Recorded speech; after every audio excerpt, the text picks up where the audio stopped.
Ladies and gentlemen, welcome to episode 90 of the Essential Wrestling Podcast. My name is Ryan Joy, and I'm here sitting in for Karl this week. We are powered by the Eastern Observer. We have a whole stack show tonight, but we're going to kick things off kind of quickly here with a couple of news bites that I want to get these guys' opinion on and hear what their thoughts are. First off, we got big WrestleMania week news that came out over the last couple of days. The Hall of Fame ceremony is returning, tentatively planned to air after SmackDown. So I don't know if they're going to do it in the same arena as SmackDown on the other side or what they're going to do, but tentatively planned to be right after SmackDown. And then also NXT Stand and Deliver, no takeover, 3 p.m. on the same day as WrestleMania Day 1. So it's your matinee for the main event show. So big WrestleMania news. Just curious your guys' thoughts. It's almost like a return to normal times. I guess that means we're not going to be doing our WrestleMania special on Saturday. Yeah, I'm thinking not. There are some other news items that have come up that are more immediate in nature to the Royal Rumble. And I thought we should put this out here ahead of course, we have a Royal Rumble special coming up on Friday. We'll be talking about everything in detail this Friday at 3 p.m. But we know that Tommaso Ciampa and Pete Dunne have been working main event. Roderick Strong and LA Knight, they worked main event this week. Dakota Kai and Io Shirai, they're heading to SmackDown this week. So a lot of stuff happening backstage. But the big one, the real big piece of news is that it looks likely that Ronda Rousey is going to be returning. She's not announced. Jesus. And all of the news sites are kind of saying maybe it looks like it. Officials are flying to California to meet with Rousey. She's been training. They want her to be part of WrestleMania, so it's looking like Ronda Rousey might be in the mix. And I'm not sure how that might change your guys' thoughts when you put in your predictions this week. So it's a tough one. I've picked her, to be fair. Yeah, I think I'm leaning that way. I've gone for it. Just a big And Jordan Devlin to win the men's one, obviously. But. Oh, obviously. I mean, I like the idea of the NXT thing being on the Saturday rather than them doing it on Wednesday, on Tuesday or something. You know, give them their own pay-per-view again. Yeah, I like it. Absolutely. Okay, well, we're going to send John Smith and John DeConnie backstage, get on with the show proper, kicking things off with NXT UK and Gary Mehaffy. So, guys, stand by, and we will get with you shortly about everything else that's not NXT UK. See. All right. I believe John Smith was saying see you there. So, all right, Gary, we are going to be talking about NXT UK, but give me just 1 second. I got to run down everything else that we're doing on the show today. The Royal Rumble is this week, and of course, we're going to do the entire show on Friday about the Royal Rumble. We've got Raw and SmackDown to break down tonight as well. The Dusty Rhodes Tag Team Classic continues on NXT. We finally have our match set for Moose versus Morrissey. That'll be next month at No Surrender.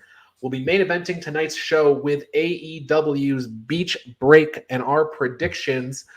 But finally, we are curtain jerking the show with Gary, as I understand, the Dalai Lama, Mehaffy, talking about the huge NXT UK championship match.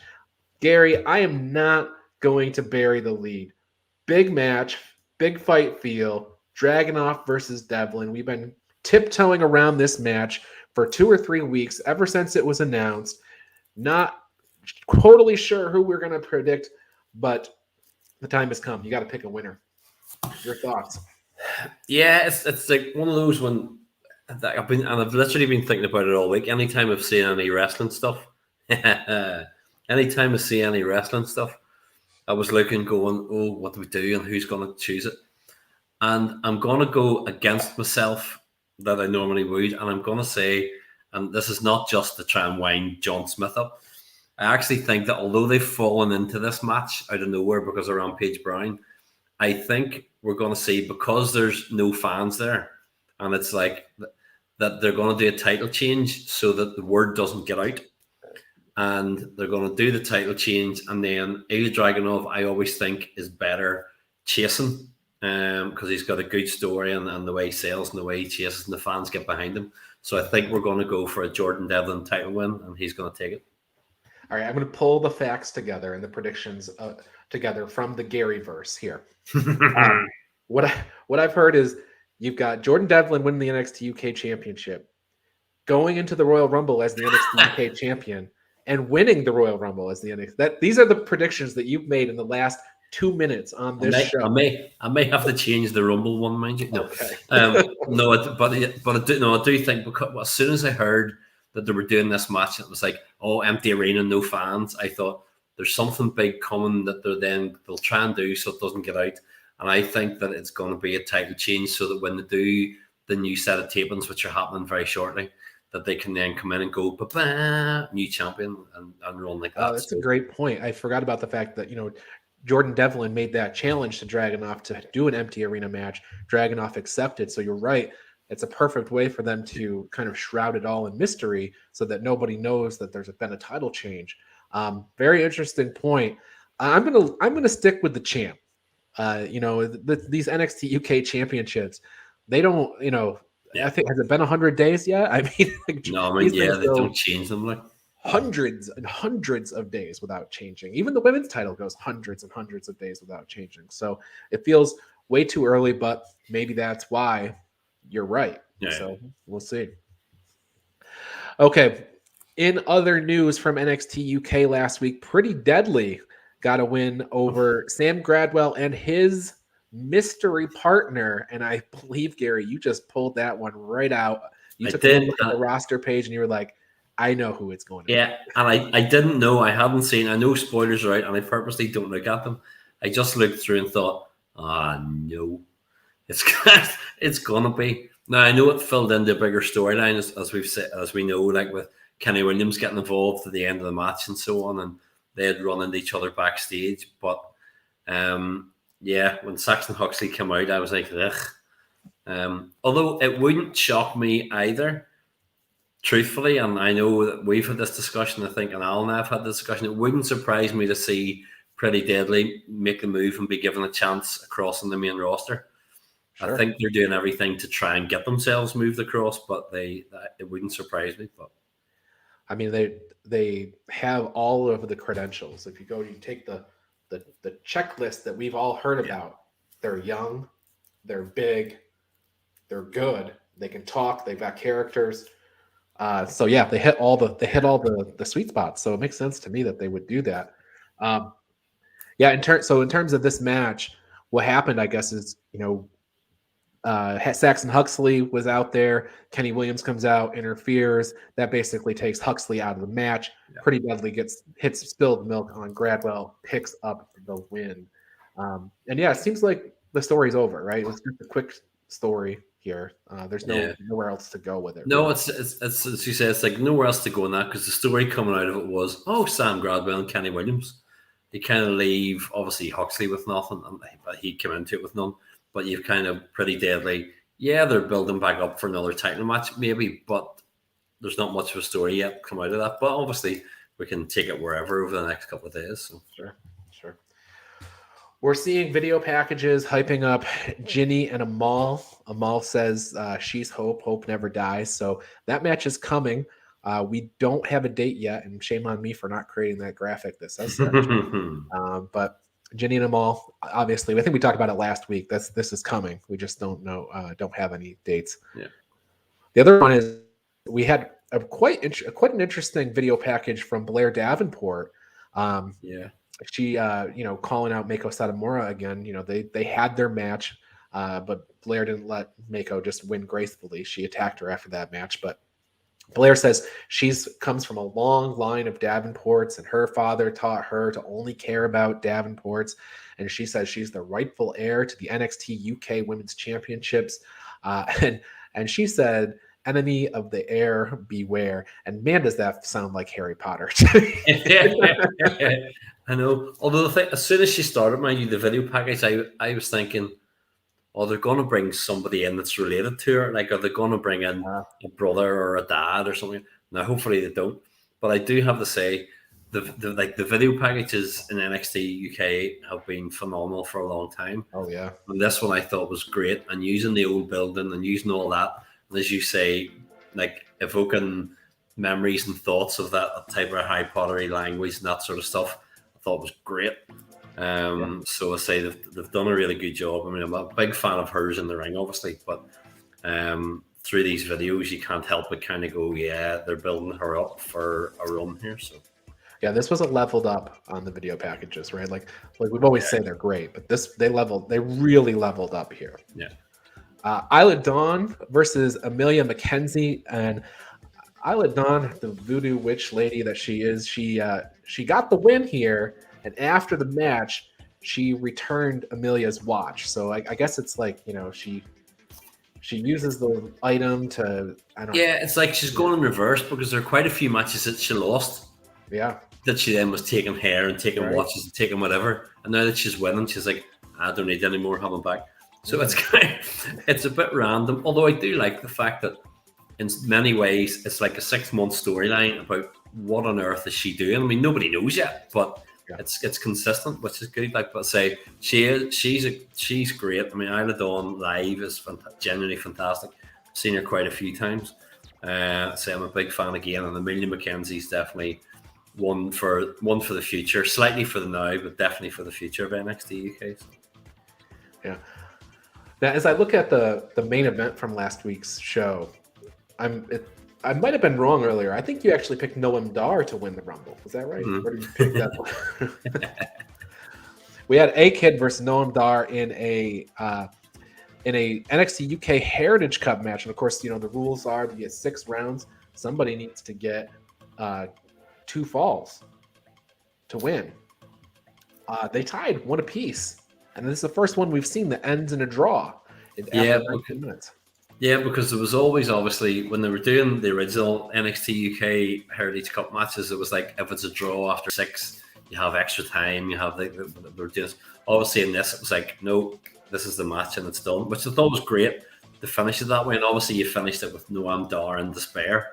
I do still think that at some point, because obviously Shah Samuels and inverted commas had bet his house on it finishing in round 4, like he had bet a lot of money supposedly on it, and it didn't happen. So whether something between the two of them is brewing down the line, I'm not sure. But the match itself again is phenomenal, and I actually remember back talking to Al right before all this started, and we were talking about.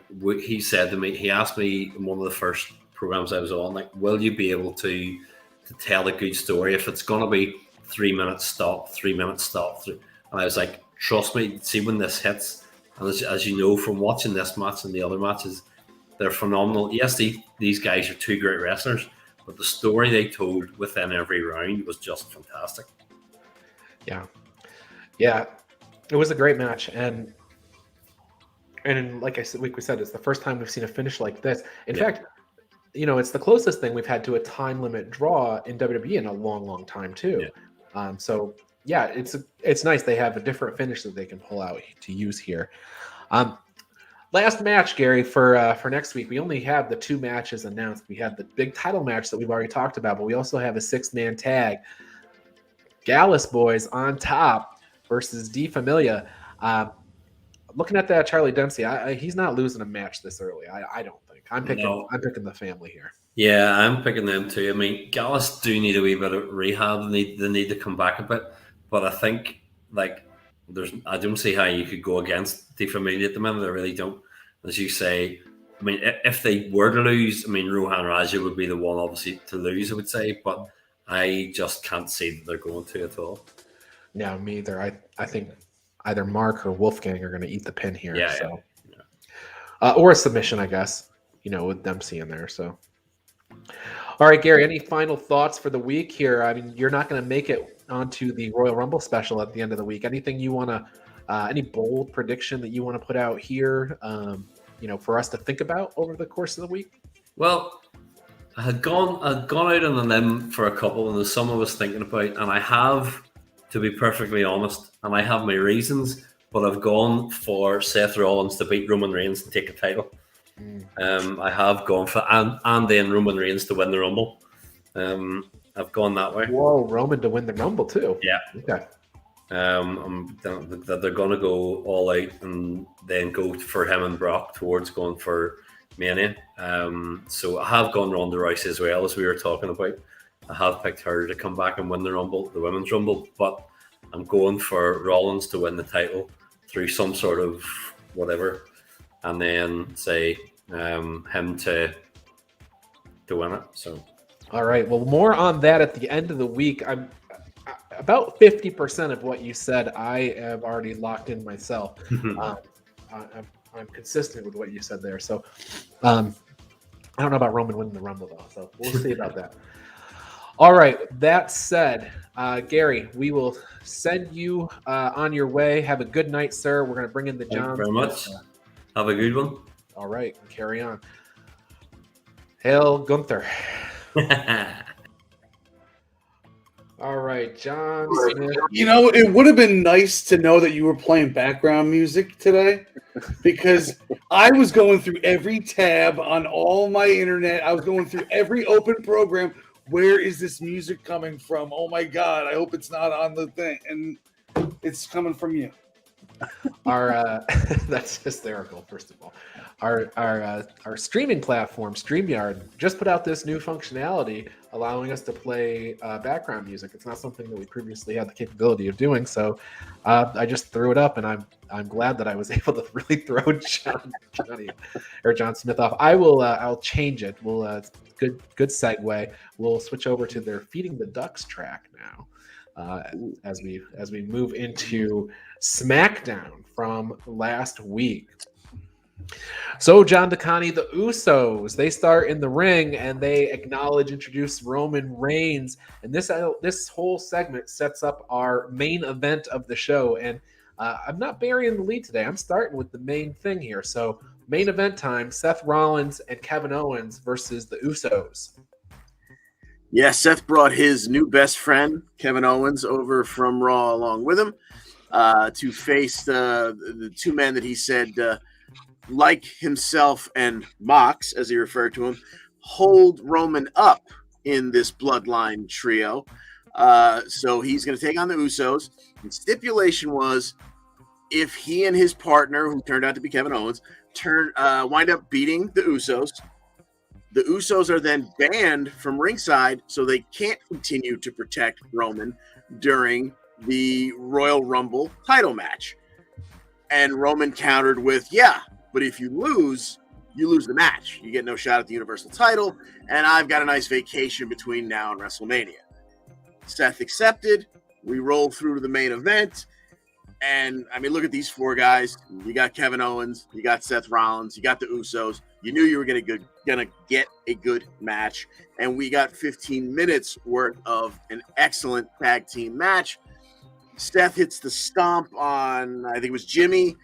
And it looks like we're getting to the end here. Are they going to get the pinfall? Roman slides in, hits the Superman punch on Seth.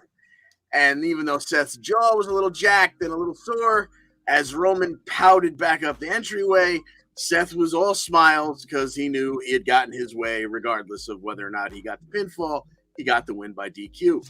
So the Usos will be barred from ringside at Royal Rumble. We'll see. I don't feel like that's always a stipulation that they would adhere to. Kofi Kingston, he got a win over Madcap Moss. I believe that brings them to 1-1 against each other. He hit Trouble in Paradise to get the win. Happy Corbin wanted to attack Kofi Kingston after the match, but Kofi's longtime friend Big E was there to ensure that didn't happen. So that sets up this week's announced match on SmackDown. Before we get to Royal Rumble, we got SmackDown to get to this week. And John Smith, I'm going to start with you. We've got this tag match to pick, playa. We got Kofi and Big E versus Madcap Moss and Happy Corbin. With the reunion of the New Day, I think I got to go with the two of them. John DeConnie. Yeah, I have to agree. I mean, Moss busted out a new finishing maneuver, so he got a couple of wins just so he could show us the punchline. But you put the New Day back together, and I think they're getting the win here. Okay. Yeah, I will also pick the New Day. I think heading into Royal Rumble. In fact, I'm putting Big E in my final four in that match, that Royal Rumble match. So I won't say quite yet whether I think he's winning, but I'm putting him way at the end of the match. So I don't think he's eaten a pin or a loss here on this show. And plus, he's eaten enough of those lately. So save it. Now we did see Summer Rae in the front row. It's nice that all the ladies in the Women's Royal Rumble are getting cameos. So we haven't seen Mickie James show up yet, or Kelly Kelly, but Lita had an extended segment. Now we see Summer Rae in the front row. Aaliyah last week broke a world's record by defeating Natalya in 3.7 seconds or something like that. So she's in the Guinness Book of World Records. She came back and got another win over Natalya, this time by disqualification because Natalya did not abide by the referee's 5 count. So that'll get you there. Xia Li did come to the ring to protect Aaliyah after the match. So good on Xia Li. A note, though, Xia Li not announced yet for the Women's Royal Rumble. Here's our picture with everybody that has been. So we'll see if Xia Li gets added in there. All right. The Viking Raiders get a win over Los Lotharios. Viking experience on Humberto Carrillo. Eric Covers gets the win. No date yet, but the Viking Raiders, they've earned their match against the Usos down the line. John Smith, is this inevitable? Are we going to get we're going to get this match, but when it happens, are the Raiders, you think they're going to take those belts off of the Usos? I think they are. Their time has finally come, man. Like they've been eating crap for a while now, and they did that series with the Street Profits a couple years ago during the whole height of the pandemic and the Thunderdome situation and stuff. So they made themselves look like fools plenty of times for the company. So it's time for them to get theirs, and I'm sure it'll happen at the Rumble, I'm thinking, and then they'll get a nice defense at WrestleMania probably. It's funny that Viking Raiders versus the Street Profits series of things it's kind of like a drawn out version of the academic challenge that's happening on Raw these days. Yes. All right. Well, Charlotte Flair, she beat Naomi in a championship contenders match. Sonya Deville had inserted herself as the special guest referee. Charlotte would put Naomi in the figure 4. This is after Naomi had hit rear view and potentially had the match won with Sonya nowhere around. But once Charlotte put that figure 4 on, Sonya immediately called for the bell. This will definitely go down in history as the Nashville Screwjob. I am sure of it. Eric Bischoff was in Adam Pearce's office later in the night, making his cameo. Don't think he's going to be in the Rumble, but he is making a cameo. Pierce ended up reprimanding Sonya and signed a match for next week. So, John DeConnie, I will go to you. Sonya Deville and Naomi this week, one-on-one. It's hard to understand here whether or not we're going to get a finish quite yet in this, or if we're going to go on much, much longer. But who do you have, Daddy Deville or Naomi? I think Sonya will find another way either out of it or to screw Naomi over. I think, when we finally get the big blow off, it'll be whether it's at the Rumble or at the whatever pay-per-view is in between there and Mania. I don't see Naomi getting the better of her just yet. John Smith? Yeah, this thing's been going on for so long that I don't see it ending anytime soon. So I'm going to agree with John there, and Sonya's going to find her way out of it, or she'll win it somehow. But yeah, this isn't ending until WrestleMania. I think Naomi's got to get a win over her at some point. Okay, so here's my thought. Back when their big Mandy Rose Sonya Deville blow off was happening at SummerSlam a few years ago, or 2 years ago, I think.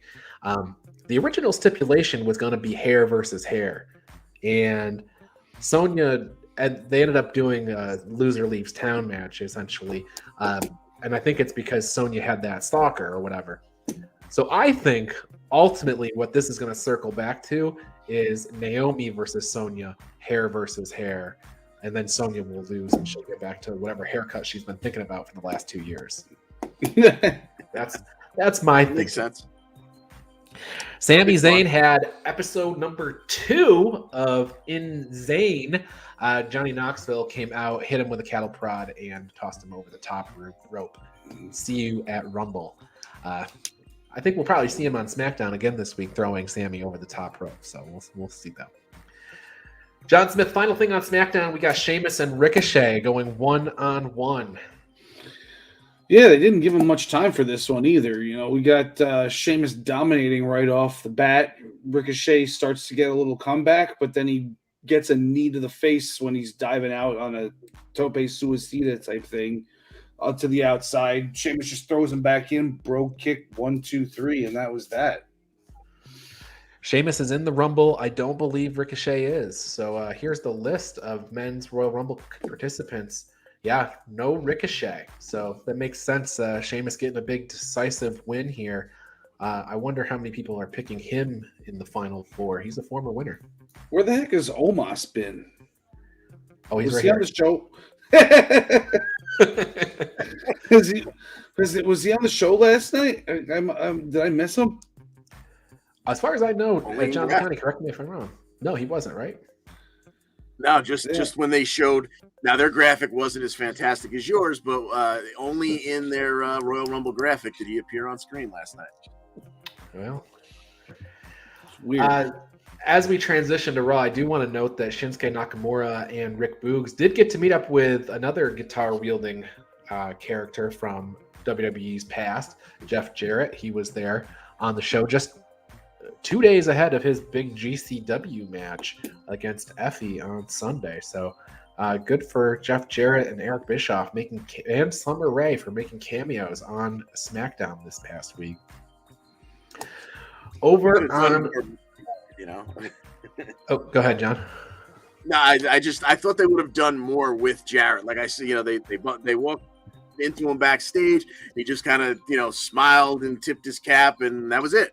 Like, this is Jeff Jarrett. You can let the guy, give the guy a couple lines. Oh well. I know.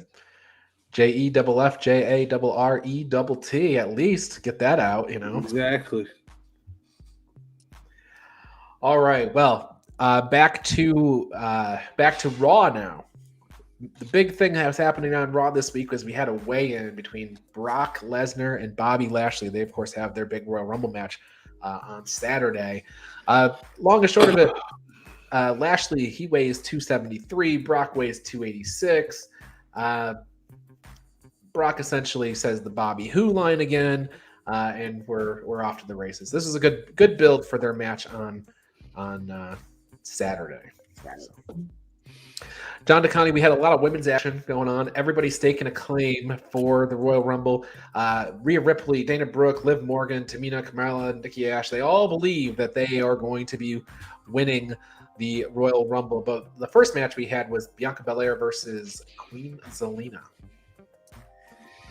Yes, indeed. We had the EST versus the recently crowned Queen.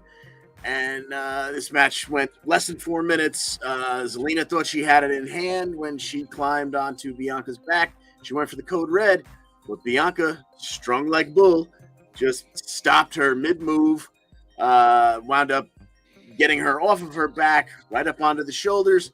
KOD for the 1-2-3 for EST.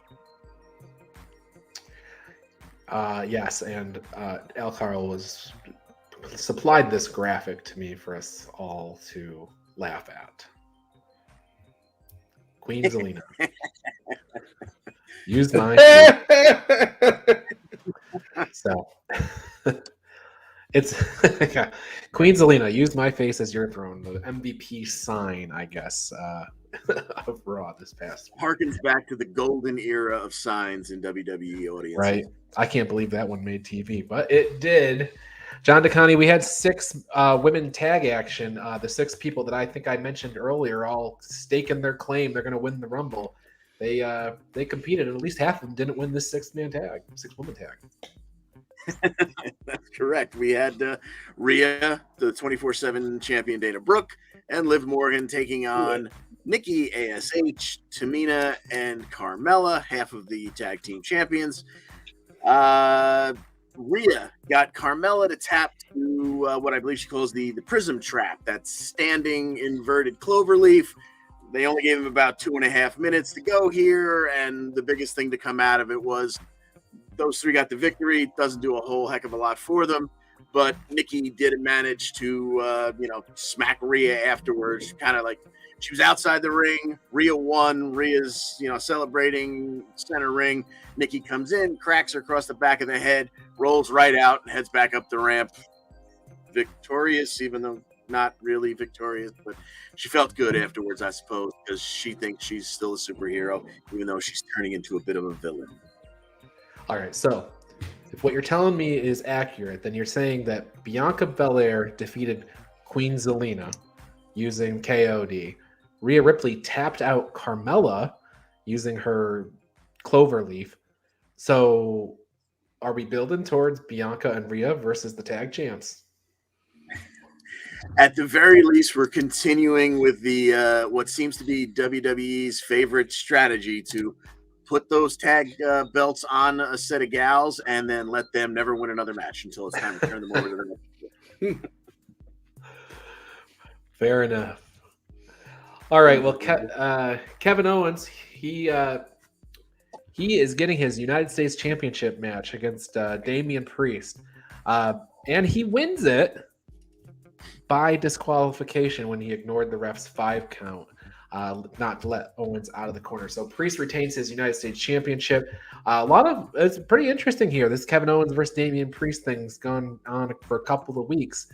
Perhaps maybe we're building towards something bigger at a later point, maybe at the Elimination Chamber or something like that. So, but John Smith, one of the big advertised segments I think a lot of people were looking forward to on Monday Night Raw this week was the Academic Challenge.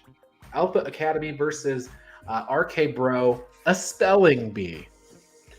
Yes, a spelling bee. And, we assume that Otis and Riddle are going to be the duds here, but that was not the case. We start off, Otis gets some word Emmental. I've never heard of that cheese before. But, of course, he did because it's cheese. So he knows how to spell it. Then Riddle knows the word calibration from having to calibrate his scale for weighing grams and ounces and stuff. So, it was a good thing that he got that word. Then we go back to Gable, and it's disillusion, and he goes and spells dissolution instead. So, he spelled it right, but the guy said it wrong because he shouldn't have gotten a British guy to be the one asking the questions. And then Randy Orton has to spell the word dumbbell. And of course he spells it right because he's Randy Orton and he's not going to look foolish in a segment like this. And Alpha Academy flips out that they are down 1-0.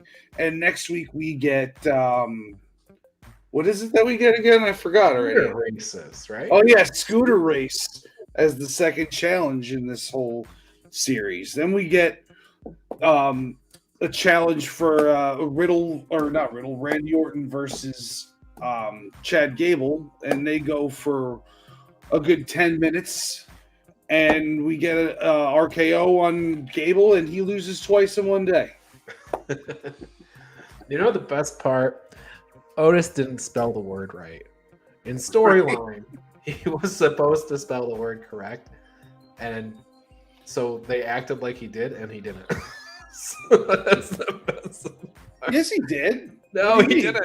He left the A out. What, at the last A? Yeah. And they even made reference to it later in the show and said that he garbled his mouth, so the RK Bro actually won 2-0. So it's fun, all fun. Wow. Alexa Bliss had her therapy session. I think she's a pretty strong candidate to show up in this year's Royal Rumble. We've been seeing her, Alexa, basically these therapy segments are Alexa is coming, not to be confused though Veer with Veer is coming. Veer is coming to Raw. I don't know where he's coming from. It's a dark place, as you can see in this graphic. He's really lost, but hopefully he finds his way. Maybe he's going to be in the Rumble. All right, John Smith, sticking with you, we've got AJ Styles versus Austin Theory, and Vince McMahon even gave Theory a couple of tips in the back and would like a selfie. Yeah, he told him that he better come back with a hell of a selfie, and I guess it's just not going to happen when you're wrestling against the best in the world. You can take him 16 minutes like Austin Theory did. You can do a blockbuster that you don't even need to jump off the top rope to do, a standing blockbuster. This was a clinic between these two. I'll tell you what, you got to go back and watch this one if you didn't see it. And, it just shows you why Theory is one of the guys that got the call up from NXT. AJ Styles wins with the, I guess, the phenomenal forearm. I think so. Yep. And, Theory doesn't have a picture to bring back to Uncle Vince. Well, all will be forgiven when Theory gets that late number in the Royal Rumble and maybe brings Papa Vince back a WrestleMania. What makes you think Vince has anything to do with Royal Rumble numbers? I don't know why I would ask him. Austin Theory's like, wait, are you serious? Like, you made people number one all the time back in the day. We have a Becky Lynch and Doudrop split screen interview. Becky Lynch would really like Doudrop to thank her for the opportunity. Doudrop would like some respect. Doudrop leaves her position, goes after Becky, but the refs get between them. So that's setting up. That's the blow off for our big Becky Lynch versus Doudrop match. And we'll be logging our pick in on that this Friday at 3 p.m. But I bet not very many people are picking Doudrop for that. So Ray and Dominik are backstage with Sarah. Ray is so proud that he is on the cover of WWE 2K22. Dominik is continuing to joke that he's going to be throwing out Ray in this weekend's Royal Rumble. Ray and Dom get a win over the Street Profits. Ray gets a victory roll for the win here. So that is that. John DeConnie, tell us about Maurice's birthday. I noticed you didn't throw that to me like you did to John with the academic challenge as it being one of the segments that everyone was very much looking forward to. So we had Miz with his birthday extravaganza for the lovely Maurice, and he made sure to bring plenty of security to make sure no outsiders would cause any trouble, and he peppered her with beautiful gifts, and there was a lovely cake set up on a table in the ring, and there was a very large wrapped gift. But Miz thought that was the gift for him for throwing this wonderful party. Maurice said, no, I want to open that next. That's the biggest gift. That must be for me. Well, wait, if you didn't get that for me and I didn't get that for you, oh no, is this the wrestling trope where our enemies jump out of a gift? No, it was just Miz pulling our leg again. We ripped that one open, and there on a beautiful stand is the brick that Maurice used to clock Beth across the head. Well, that was enough poking of the bears to bring out Mr. and Mrs. Phoenix, and it didn't matter how many members of security were in the way. They tore through them. Miz and Maurice would get out of the ring and kind of wait between the commentary table and the timekeepers area as Edge and Beth Phoenix beat the living hell out of all members of the security force, including putting one of them through the table and the cake. We knew someone was wearing frosting. We just figured it would probably be Miz or Maurice. Wound up being a security guard whose name we'll figure out a year from now when he shows up on NXT 2.0. So Beth and Edge Phoenix close the show.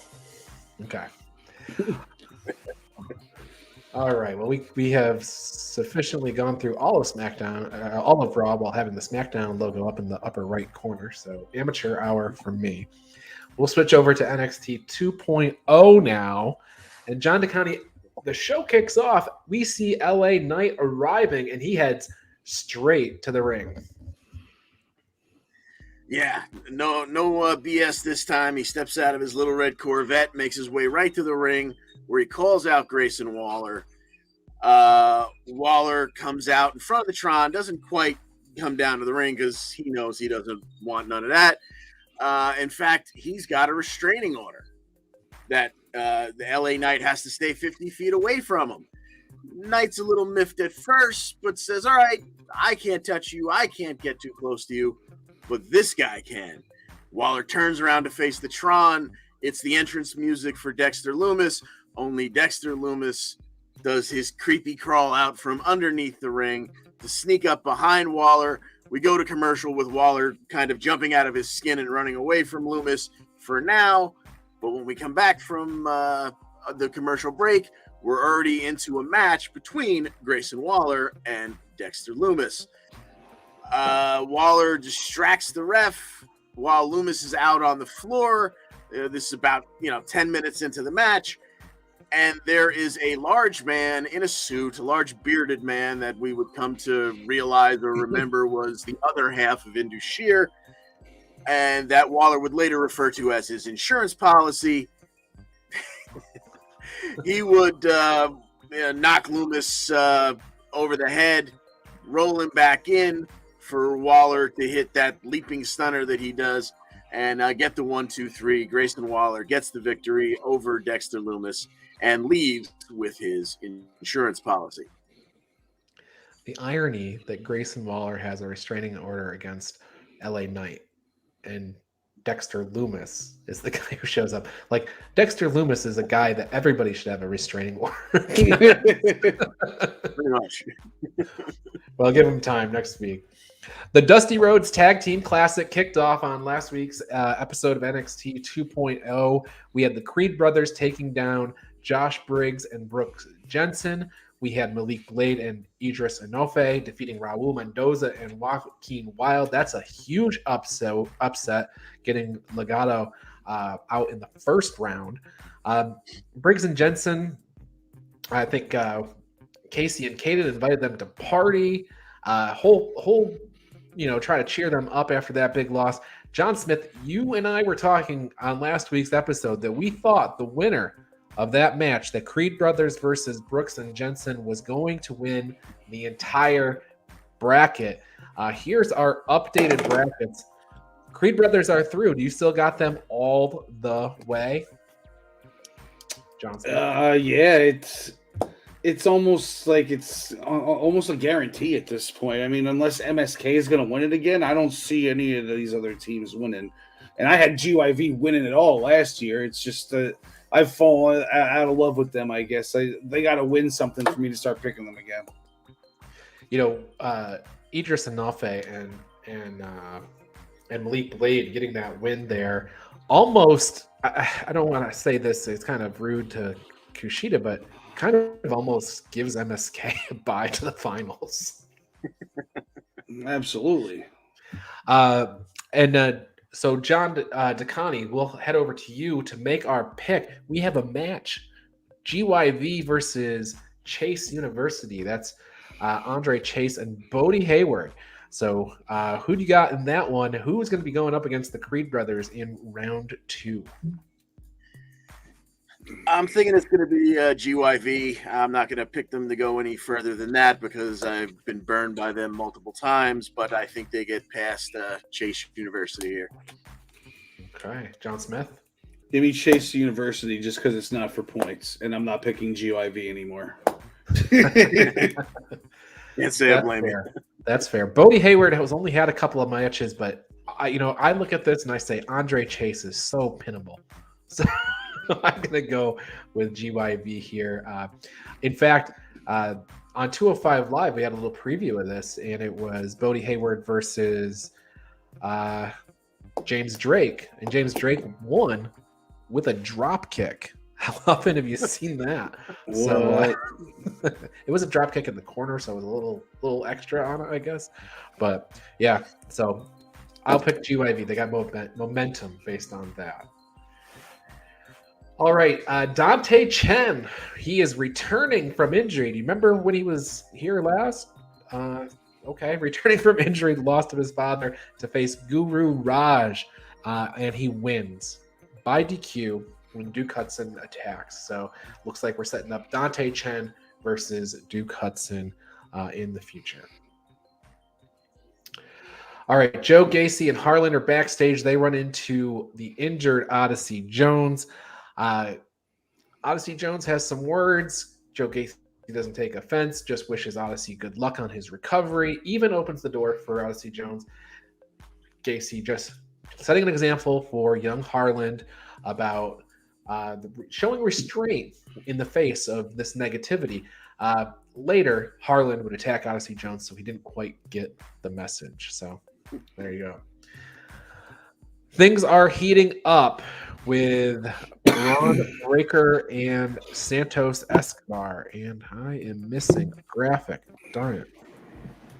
Anyway, things are heating up between them, but things are going to be happening in NXT on Santos Escobar's time. So, of course, no date yet for that match. That's the graphic that I have made and is not here. So, all right. Getting on to our next match, Tony D'Angelo. He did a memorial service for Pete Dunne, and Pete Dunne did not run out to defend himself. So I'm thinking Pete Dunne might be done for NXT. But in any event, if Pete Dunne's done with NXT, Tony D'Angelo's done with Pete Dunne. He's on to bigger and better things like a championship. And Mello is there, and he doesn't like the idea of this. Cameron Grimes comes out. He says, "Don't jump the line." Mello says, "Why don't you have a match together? The winner can face me." So that's what we're doing. We've got Tony D'Angelo versus Cameron Grimes this week on NXT. And the winner is going to get a North American Championship match. So this is not for the North American Championship, despite what the graphic says. John Smith. This is interesting set of circumstances here because I have been throwing up this graphic every week, no date yet, with Grimes and Carmelo Hayes. Perhaps I'm wrong, and I should have been doing no date yet with Tony versus Carmelo. But John, where do you think we go first, at least? Who's getting this big win? No, I think you were right with the Grimes graphic. Grimes will probably win with the Raw roll-up or some sort of sneaky thing, and he'll get the match with Hayes, and then eventually, Tony will screw Grimes out of that match, and then we'll get a long-term feud between those two, I'm thinking. Okay. John DeConnie. Yeah, that makes sense. If nothing else were going on here, if we didn't already have Grimes laying the groundwork for him and Mello, I would say, D'Angelo, he's the new guy, so of course he's going to go over. But I think Smith is right. I think we are going to get Grimes and Mello. And hopefully, we get that grimy North American Championship run. Yeah, we all thought the Grimes would be a little bit elevated. He'd be fighting Breaker, but we'll see. All right. Well, Ivy Nile got a win over Kaylee Ray. That's a sentence I did not expect to be saying this year, but Mandy Rose provided a distraction, which allowed Nile to counter the KLR bomb into a roll-up for the W. Afterwards, big attack, toxic attraction all over KLR. Indy and Persia run down for the save, and that sets up our 6-woman tag playa.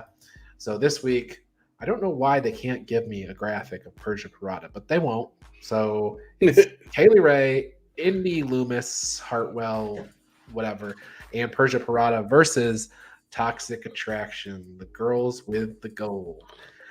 John Smith, over to you. Who do you got in this 6-woman tag? Here's some help. Here's a hint. This person says that Bordaong, and then this So that help?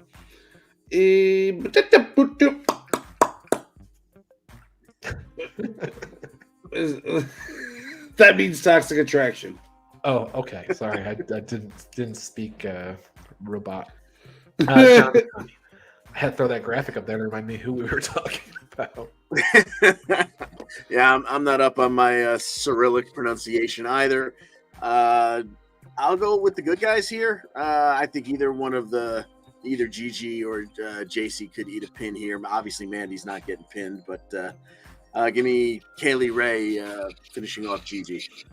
Yeah, I'm going to make my prediction, and in order to do so, I'm just going to rewind the tape back to what John DeConnie said about the Raw Tag Team Champions. We only make women's tag team champions to pin them. So I'm going to give the win over to Kaylee Ray and the gang.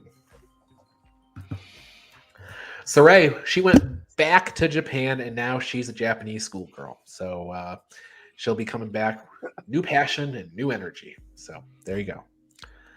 I think that's in line with a lot of the fan base. So I think she'll be a lot more over than she was before. Well, it wouldn't take much, right? I didn't think she didn't really get over the first time. So hopefully she does.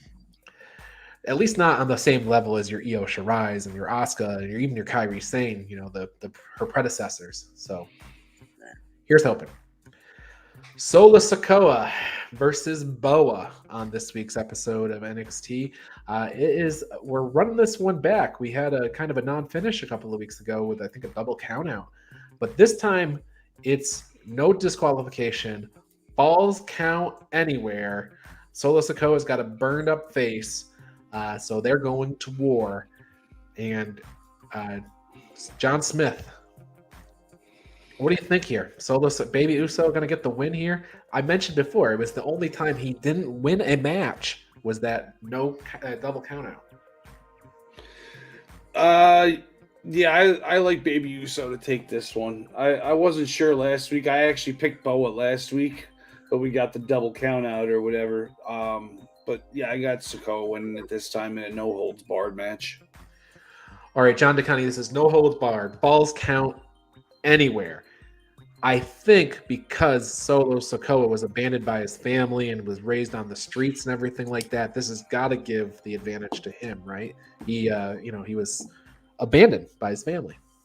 Absolutely. And in fact, to even drive that home, maybe it ends on the street. They make their way out into the parking lot. He hits an Uso splash off of whatever vehicle happens to be in the area and pins him right there on the asphalt. What about Mei Ying?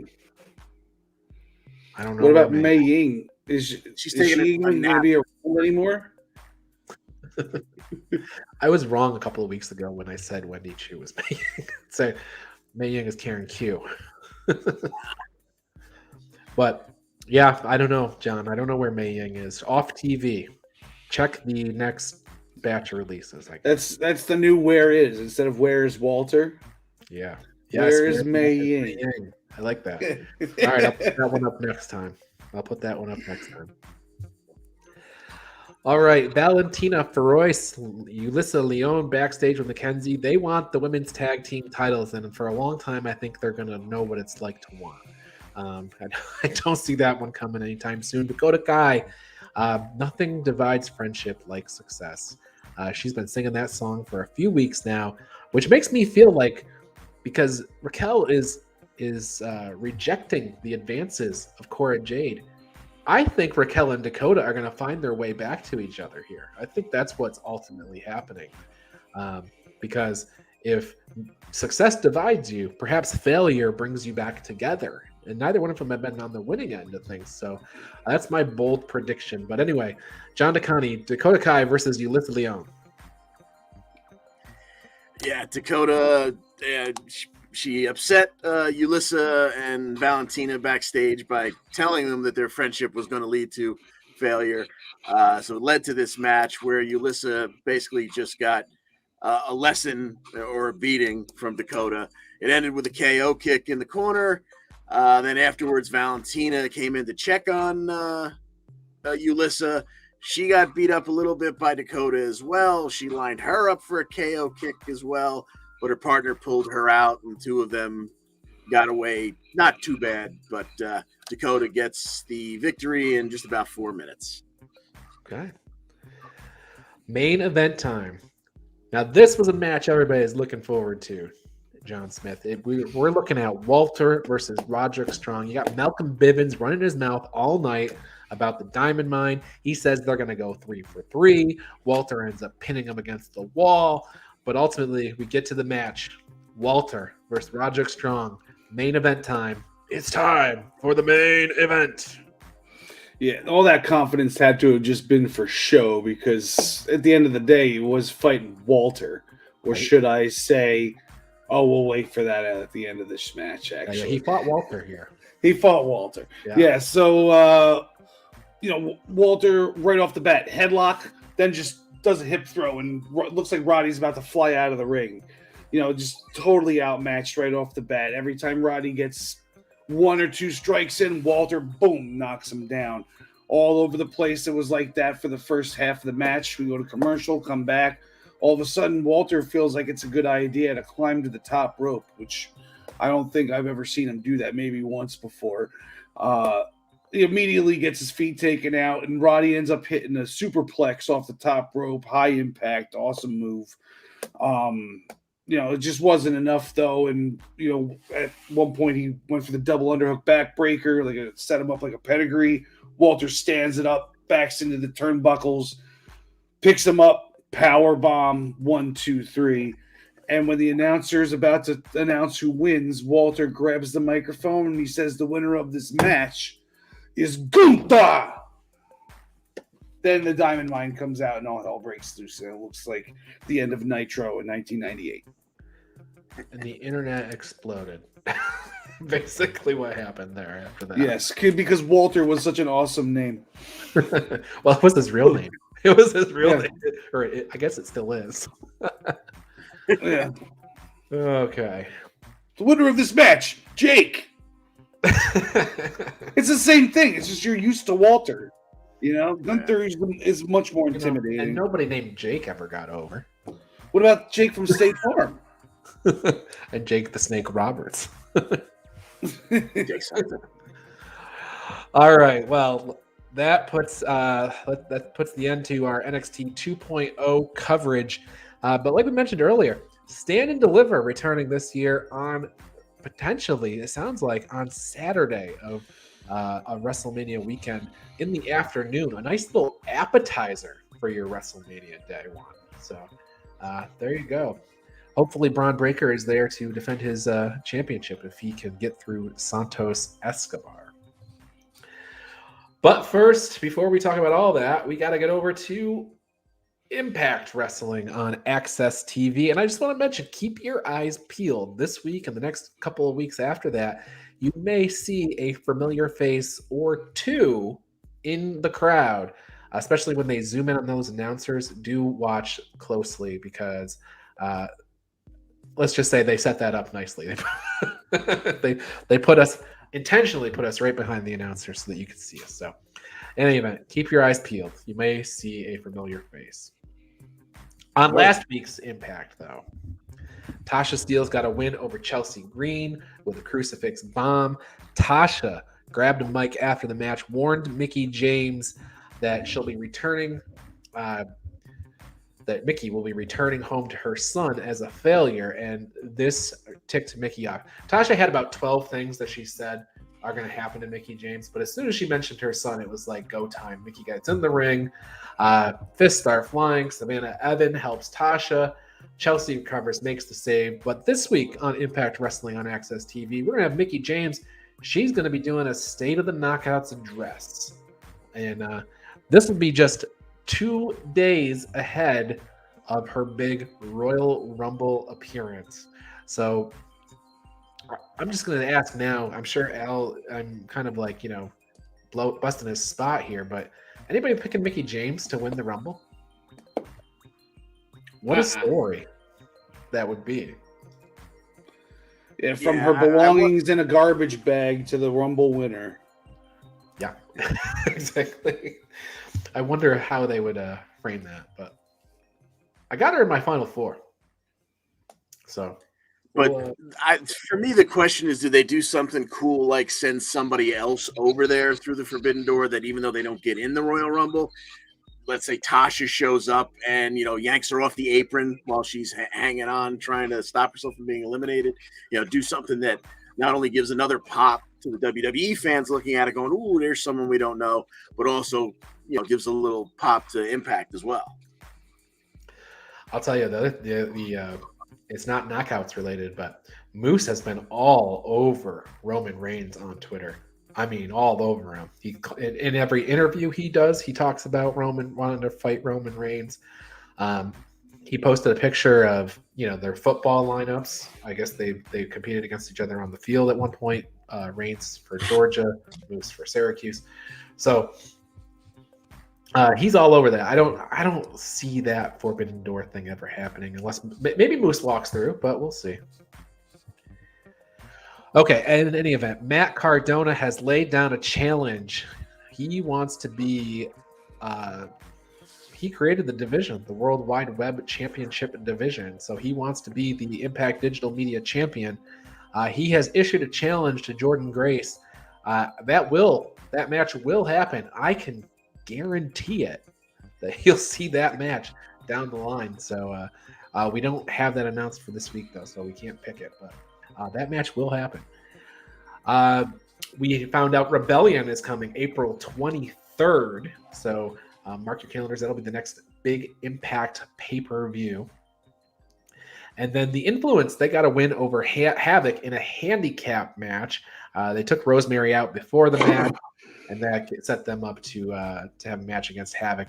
They get the win there. And that also is ahead of the big Influence and Inspiration Knockouts tag team title match that has been advertised for this week. So, John Smith, over to you. You got the the Inspiration here or the Influence? I got to think the Inspiration's going to find a way to hold on to those titles, hook or crook. All right, John DeConnie. Yeah, they haven't really had too many defenses yet, even though they've had the belts for a little while. So I got to say that the Inspiration will hold on probably a while longer, but certainly longer than this. Yes, and I will plead the fifth. So, John DeConnie, we had Jonathan Gresham versus Steve Maclin in a Pure Rules Ring of Honor World Championship match on the show. Yes, and we had Riccaboni on commentary again, sitting in with Tom New Name, Hannafin over there, and this was, like you said, under Pure Rules. So Gresham, of course, offered the handshake for abiding by the code of honor. Maclin wanted no part of it. They tied up. They came apart again. There was kind of a stall in the match. Gresham offered his hand again. Maclin once again ignored it. So clearly that was not going to happen. They went at it. It was a really good match. It was really fun. There was a pretty big disparity in size there. But of course, Gresham is an absolute technician. Oddly enough, Gresham was the first one to blow through all three of his rope breaks. Maclin would shortly thereafter as well.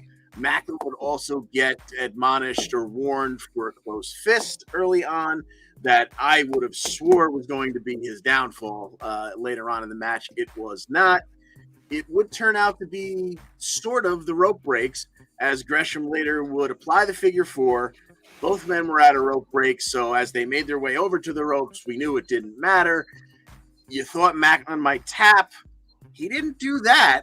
Gresham actually would grab the ropes, work his way up to where he was hanging from the top rope to pull himself up, and I guess that was putting more leverage on the hold. And Maclin would lay back, I guess, to relieve some of the pressure. Got counted 1-2, got a shoulder up. Then the next time he was in so much pain, I guess, he just forgot to kick out. He laid back down, 1, 2, 3. It was a weird ending in what was a really good match for two guys that you weren't sure were going to have a whole lot of chemistry. It was really good, just a bit of an odd ending, but Gresham retains the ROH World Championship. it's a weird thing when the rope breaks are gone, you can use the ropes as leverage to pin a guy. It's a weird idiosyncrasy there. But I guess that just means that they don't count as an out of bounds anymore. So the other story here is that Scott D'Amore, he met with the ROH 5, Taven, Vincent, Bennett, Kanellis, PCO, ahead of the match, and he said, "Look, guys, don't get involved. Don't be a pain in my butt. I'll upgrade you. Here's the skybox tickets. Watch your guy, and then leave." And so they did. They watched this match, and then we saw them peacefully leave. So more on that later. Ace Austin and Madman Fulton find Speedball Mike Bailey backstage and say, we're the kind of guys you should be hanging out with. Stay tuned for weeks to come. W. Morrissey got a win over Zicky Dice and VSK in a handicap match. He's handed out choke slams and power bombs for those two guys. Morrissey went and grabbed the mic. He said he's hunting down Moose. If Moose won't come to him, he'll go to Moose. And then when Morrissey made it backstage, Scott D'Amore said, "Moose is not here, so quit it. You're going to get your match, and you're going to get it. They had no surrender." So we moved from the no date yet graphic to the we have a date graphic. No surrender, February 19th, Moose versus W. Butthead Morrissey. Right, John Smith? All right. John DeConnie, the big guys from Violent by Design and the Good Brothers, they squared off against Heath and Rhino in a tag match. Yes, the unbeatable duo of Gallows and Doring against our favorite original SmackDown Tag Team Champions, Heath and Rhino. They go at it for a little over 9 minutes here, and as if you needed to pull heel tactics out for these two to get a victory, I wouldn't think so. But Diener wasn't letting anything go to chance. He whacked Heath with the flagpole there. He was waving the BDB flag the whole time. And this would allow Doring and Gallows to deliver a stereo choke slam on Heath, and Gallows get the cover for the 1, 2, 3 for BDB and the Good Bros. This alliance is very interesting. I implore you to stay tuned for more Violent by Design and Good Brothers action in the weeks to come. Main event of the show was Josh Alexander versus Charlie Haas, of all people, from the world's greatest tag team, Charlie Haas. So Josh would win the match with an ankle lock. It looked like Charlie probably got hurt during the match, and I think that has been reported since. But after they share a handshake, a little hug, whatever, the ROH 5 make their way back. So they slide in, they attack Josh Alexander, Charlie Haas. Chris Sabin comes off commentary to try to help out. He gets overwhelmed. Rich Swann, Willie Mack, Eddie Edwards come from the back to eventually run off the ROH 5. Maria Kanellis grabs the microphone and said, "We used to have honor, but those days are done. We were fired. We are now Honor No More." So that is their name, this group of renegades. They are going by Honor No More. And of course, Josh Alexander all hung up in this. I'd say it seems like Josh is going to be distracted from his mission, which is to get a match against Moose down the line. So there we go. Word. It's got to come back around to that eventually, but they're long-term storytelling. Gotta love it. There you go. All right. Well, it is time. It's beach break time. So we're getting into AEW Dynamite and Rampage from last week whilst making our picks for the big AEW Beach Break show this week. So let's put our name tags up. And here are the AEW standings. John DeConnie with a 7-point lead ahead of over me and an 18-point lead over John Smith. Everybody else trailing behind. Here are our overall standings in the EWP league. I am on top, leading by a little over 100 points over John DeCani. So secure with my lead there. I think this week is going to be a major shift in the score, though, because we have Beach Break and Royal Rumble. Beach Break points, 5 points for the AEW title matches. There is not a world title match, so there will not be that 5 points. 3 points for all other title matches, 1 point for non-title matches. Interpromotional matches, of which we have none, will get an extra point. Perfect pay-per-view is a +5. So, with that said, not Beach Break related, John DeCani, but we can't talk about Dynamite from last week. We can't talk about Rampage from last week. We can't even talk about SmackDown from last week without bringing up the name Mox. Yes, Jon Moxley made his triumphant return. He came out on Dynamite, started off the show coming into the ring, letting us know that he had conquered his demons, and the only thing he's drinking now is blood. So look forward to plenty from Mox coming up. And in fact, we would see him the very next show, 2 days later, on Rampage. Ethan Page made sure everybody knew he didn't have to look very far for Mox's first opponent. He was ready, willing, and able. Well, these two got at it. They went at it for 10 minutes. Mox looks like he, was not rusty at all. He looked very good. Page got a little bit of his offense in, but in the end, it was a bulldog choke, and Page would go to sleep very quickly, and the ref would have to call for the bell there. Afterwards, Page wakes up, doesn't know exactly what happened because he went out. He gets right back in Mox's face and gets dropped with a paradigm shift because why not?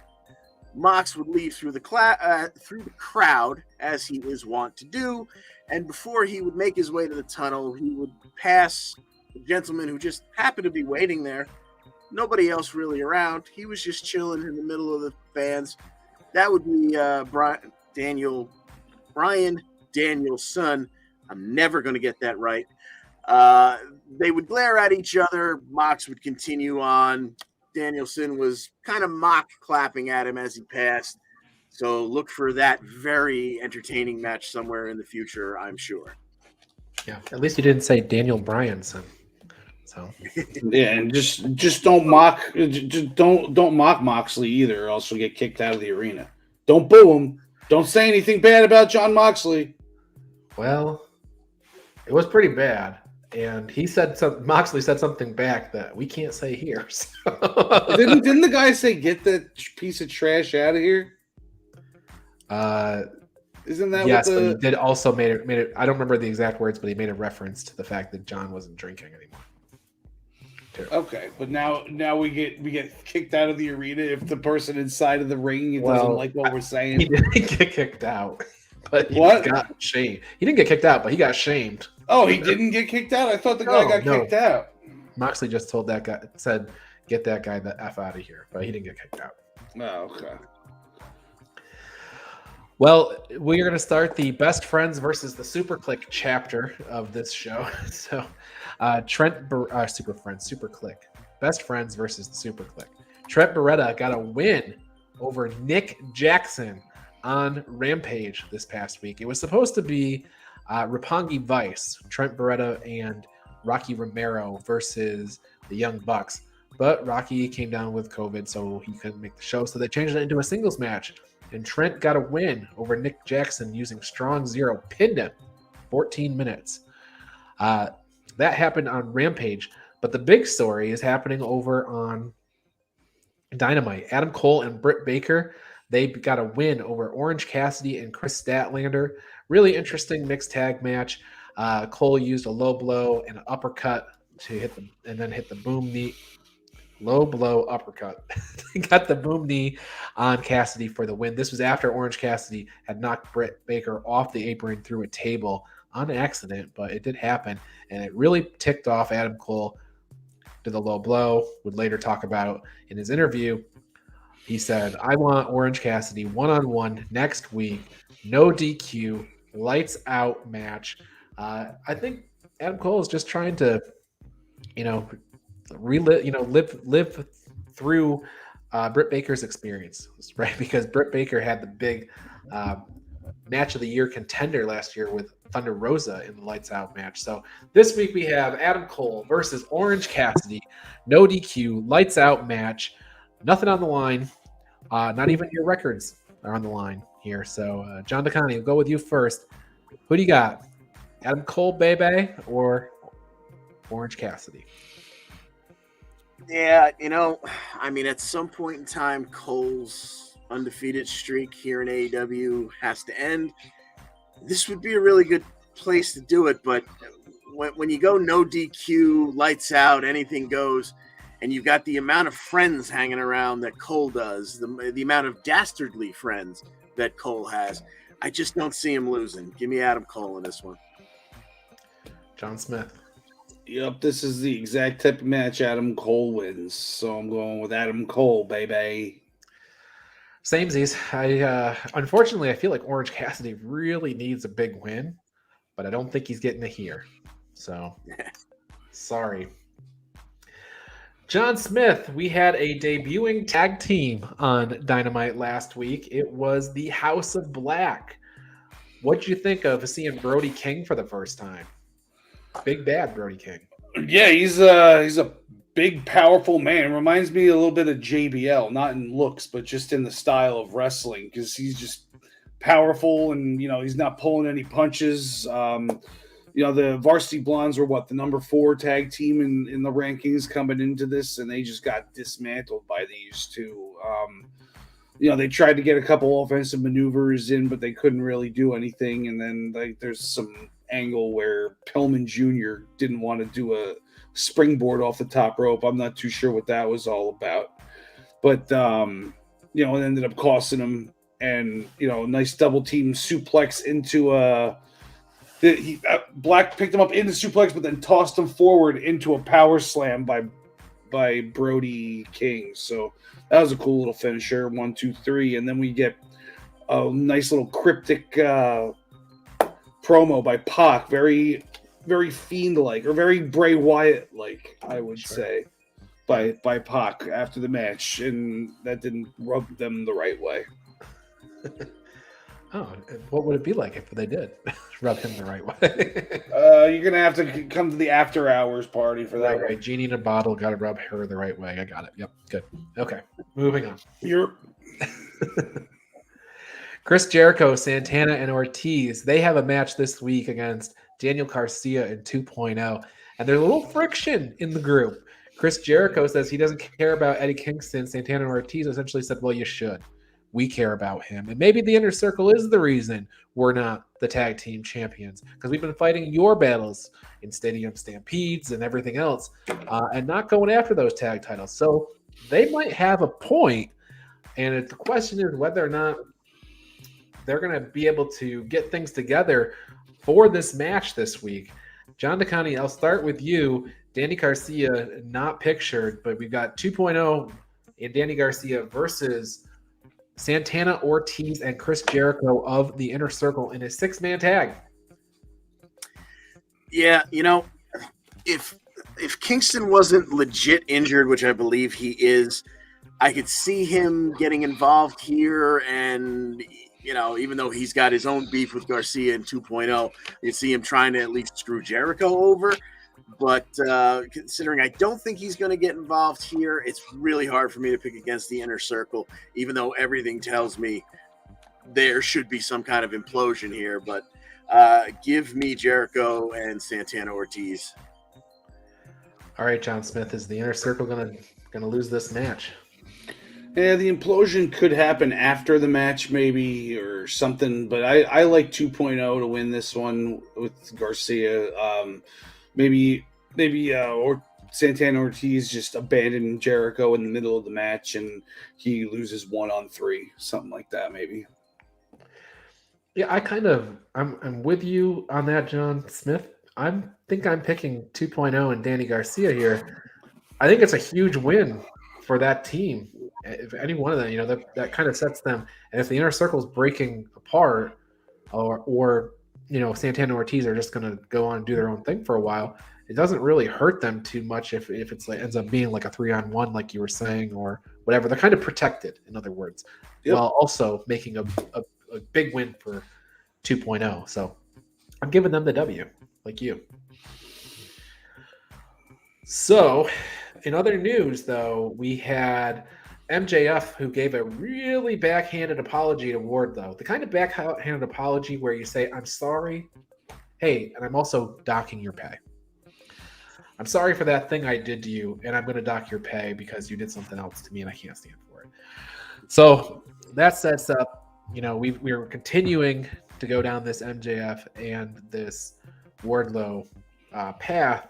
They are in Cleveland this week for Beach Break, which is Wardlow's hometown. We are going to hear CM Punk speak. We have no MJF match. We have no Wardlow, no Sean Spears, no FTR. Nobody's wrestling in matches. We're just going to hear CM Punk speak. Now, on last week's show, CM Punk did manage to just barely eke out a victory over Sean Spears. Didn't quite break Aaliyah's record of 3.7 seconds, but it was 10 seconds. And Punk left with MJF's scarf. So now he's got a little something else extra on MJF. And we're going to hear CM Punk speak this week. No chance, though, that MJF is going to listen. Guys, have any thoughts how this is going to go down?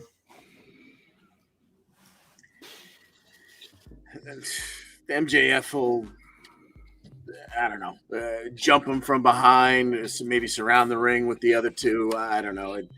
But in the end, MJF will come off looking like a coward, a heel, and a dick. So, pretty much par for the course. Yeah, this feud is pretty chalky in my opinion, meaning everything is going exactly how you think it would. I have a feeling that the match is going to be set up in the way that CM Punk's like, well, if you want your scarf back, you got to fight me or something. I think that's basically how it's going to go. So it's going to be a match for custody of the scarf. Scarf versus hair. Scarf sounds good. On a pole. That would change the direction, wouldn't it? It's not what you would have been expecting. Yeah, exactly. Billy Gunn talks with Christian Cage, says, hey, I think my kids should get a match against your friends. And Christian says, but they got a good record, but they haven't beaten anybody. No signature wins. Kind of like you, Billy. Never had a signature win in your singles career. So I don't know. Christian was kind of dickish there, but the Gun Club took Christian out for that. And then Jurassic Express basically said, they're going to be coming to wrestle the Gun Club at some point in the future. No date yet on that, so kick it down the road. Cody Rhodes came out, and he delivered quite a good promo. He did. It was very good. I wouldn't know. What did you say? I wouldn't know. Oh, There's a lot of fast forwarding. Holy crap. With the nerve of him to take 15 minutes of the show. Well, it was good, John. Maybe sometime in the distant future, you can go back and watch the Cody Rhodes DVD when it comes out. Maybe this will be on there. Gross. They talk about the TNT title and how it's not a secondary belt, how it's all this. In any event, what we're doing is we're setting up Cody Rhodes versus Sammy Guevara in a unification match on this week's Beach Break. It is a unification ladder match. I think this is what we kind of expected to happen as soon as we heard the words interim. So here we go. Cody Rhodes versus Sammy Guevara. I'm going to lead off with Al Karl's pick here. Al Karl is picking Sammy Guevara to basically get his win back. Signature win for him. John Smith, I'll go to you first. I know your standard line is Cody's booking it, so I'm picking Cody. Is that how you stand on this match today?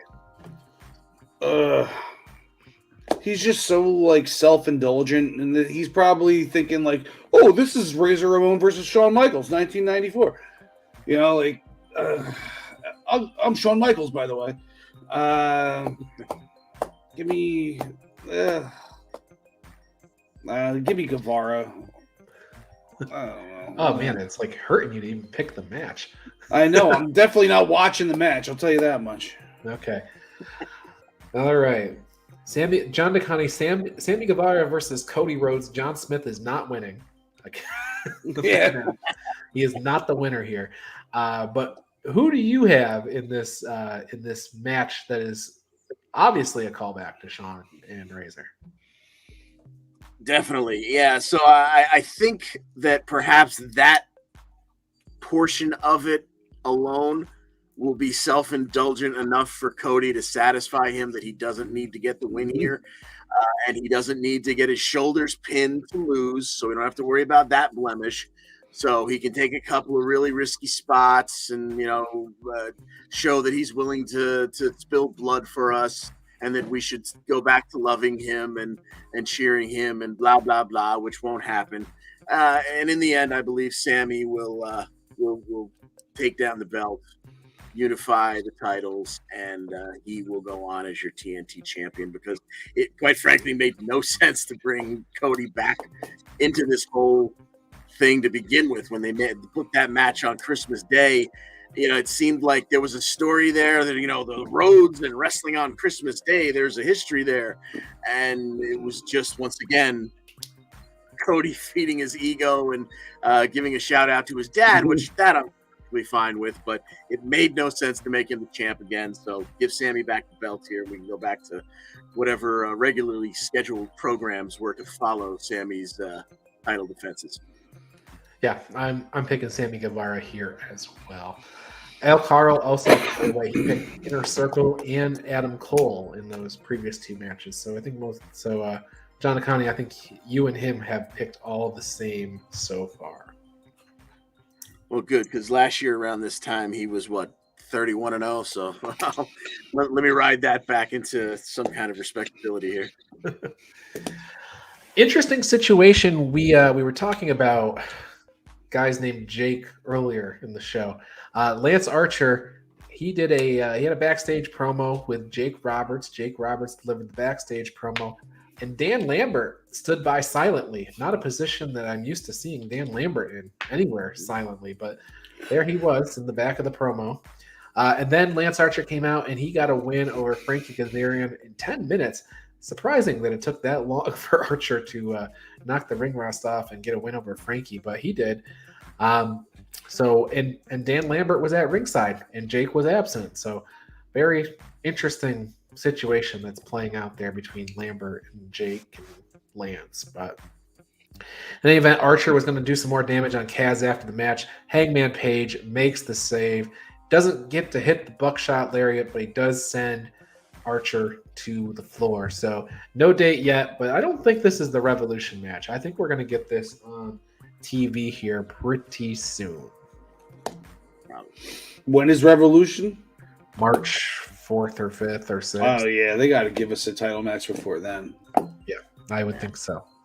Especially this one, because this one I don't feel is pay-per-view caliber at this point. John Dakani. We had a TBS championship main eventing a show on TNT on last Friday. It was Jade Cargill against Anna Jay. They went 9 minutes, and I'm going to go ahead and say I didn't think that we could pull a match this good out of either of these for 9 minutes. Yeah, that was a pleasant surprise. We had Jade was making her first defense of her newly won TBS title, and her and Anna Jay. Now there was a nice commercial break in between there, so we got a little picture-in-picture and whatnot. But in the end, it was a nice even closing sequence where Anna Jay would go for that spinning back kick with Jade sitting in the corner.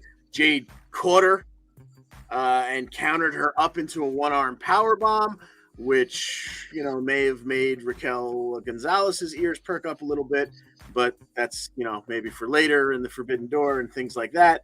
And then eventually we would get to Jaded for the 1-2-3 victory. But Jade Cargill, this was that stretch out match that we've been waiting for with Jade that, they tried with Layla and it didn't really go over too well. This was a pretty solid match by the female Goldberg. 25-0 now. 25-0. She got a ways to catch Goldberg. Yeah. Dante Martin, he was backstage with his friend Lee Moriarty and Matt Sedan. Matt Seidel. They've had his back ever since his brother's absence. Apparently forgot all about Leo Rush, who is not having his contract renewed, so he's going to be gone from AEW pretty soon. Starks and Hobbs say Dante need to watch his back, front, and sides because Team Taz will build Assassin. Apparently they're coming from all angles. So I'm still thinking about this Jay Lethal and Ricky Starks match that kind of is out there. I think that's eventually going to happen for the FTW Championship. So we'll see. Chris Statlander and Red Velvet are backstage with Tony Schiavone. Layla Hirsch interrupts, shoves one to the floor, punches the other, ends with a Statlander in an armbar. So this sets up what I guess I'm going with main event of this show. The EWP. Last match for us to pick, guys. Layla Hirsch versus Red Velvet. And it feels a little one-sided here. Al Karl has selected Layla Hirsch, John DeConnie. Well, I guess I'm going to be in lockstep with Al again here because I got to think Layla's going to stretch Red Velvet at some point and get a submission victory here. John Smith? Sounds about right to me. I don't see any way Red Velvet wins this match. The only way she wins is if she hits that final slice, and I think there's no chance that we're going to see the final slice, despite the fact her name is a cake. Serena Deeb also had a match against Sky Blue on last week's Dynamite. Deeb hit Detox, used the Serenity Lock to get the submission win. Now, I'm pairing that match with the fact that we're hearing from Britt Baker this week. I'm putting it out there. I just kind of think it's going to be Britt and Serena down the line here. That's going to be the match that we build to. With Britt Baker having to kind of leave her tweener role and go towards more of the faith side. Thoughts, guys? I don't see how you can make her... sorry, John. Go ahead. No. I'm right along with you there. Serena's definitely anchored herself in the heel role, so you kind of got to put Britt in the face role there, and that's going to be a weird thing for her considering she, usually cheats to win. She's obnoxious, she's bitchy, and but she does get a great pop from the crowd, so I guess that's your justification for making her the face. Yeah. Yeah, I think they're fine with just the way she is now. Like she can still be the cheater and get cheered, but like why like change her character to be like more honorable or something and not be cheating anymore? Or, she's with Adam Cole, the biggest freaking cheater in the business, like, and they're all heels, so I don't think it makes sense to make her a face. So heel on heel action is what I'm it. Hearing. So are we only getting 4 matches tomorrow? That's all that's been advertised. Yep. So usually there's 6-match shows, so they might throw something on. Maybe they'll announce it in the morning tomorrow. That Cody match is probably going to be the main event and start at like 9:15. I think Cole and Cassidy have to go on last because it's a lights out match. True. So I think you're probably starting with Cody and Guevara, and you're probably going to go to about 9:30. Oh, okay. So I can start the show late. Awesome. Matt Hardy is backstage with Tony Schiavone, Butcher, Blade, Private Party, and Andrade El Idolo. Hardy has sold 51% of the Hardy family office to Andrade. It is now going to be called the AHFO because that makes a ton of sense. And they're still looking to recruit the little kid who works for Sting. John DeConnie, speaking of the little kid that works for Sting, our main event of Dynamite last week was Sting and Darby Allin versus The Acclaimed. Yes, and we had the Acclaimed have done their diss track video, so we got a replay of that, which was mildly entertaining. And the Acclaimed would attack Sting and Darby on the ramp on their way to the ring, including a steel chair shot that they hung around Darby's neck and ran him into the ring post. And, it looked ugly, as everything with Darby usually does, because he's 115 pounds with rocks in his pockets. And he was basically not going to be part of this match. He was unable to compete, but Sting was going to go through with it. So this match starts as a handicap match until about 6 minutes into it, where Darby launches himself. I believe he was even coming out of the crowd. He came out of nowhere in the screenshot when he re-entered the match, entered like a missile. We would eventually get Sting, who, God bless him, would jump off the stage to put Caster, I think it was, through the timekeeper's table, and Darby back in the ring would hit the coffin drop on Bowens and get the 1-2-3 victory in about 9.5 minutes. Another win for Sting and Darby Allin. All right. Well, that's our show today. Sting ends the Essential Wrestling Podcast here in 2022. Who would ever thought that they'd say those words in 1989? But there you go. All right. That said, do not forget about our Royal Rumble special that's coming up this Friday at 3 p.m. It's going to be a great time. We always love talking about the Royal Rumble. Karl will read from the book of Ric Flair from 1992. I am positive. We'll recount that whole interview in detail.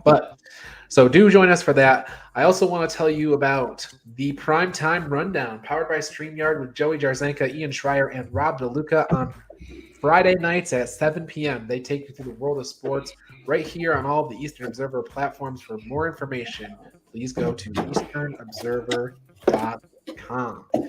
And we have a newer show. It's our newest show, I guess, on the Eastern Observer. It's The Sunday Sauce. It debuted a couple of weeks ago, hosted by our very own Tyler Adele, along with his partner, Andrew Macaria.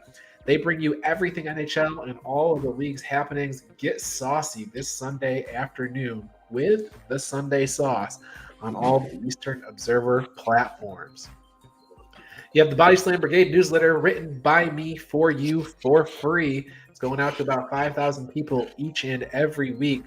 Make sure you go to minutestobelltime.com to subscribe to the Body Slam Brigade newsletter. Get all your merch news, your results, and your statistics right there in the Body Slam Brigade newsletter. The Black Cats NYC, they got a new album out called Free Cake. It's new, about 2 years old now, I think. But it dropped like 2 years ago, and we're talking about it here.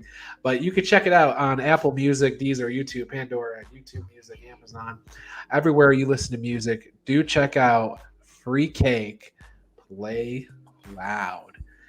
As always, the EWP, that's this show, the Essential Wrestling Podcast, is sponsored by ProWrestlingPick'em.com, the internet leader in sports entertainment pick'em pools. Join us in the EWP public pool to play against us. Create a private pool to play against your friends at PWP.com. Play against your friends, play against the universe, and guys should like it too. Wink, wink. Join us back here for Essential Wrestling Podcast episode 91 at 5 p.m. on Tuesday next week on all of the viewing outlets. And don't forget, this Friday, 3 p.m., January 28th, it's the Royal Rumble special.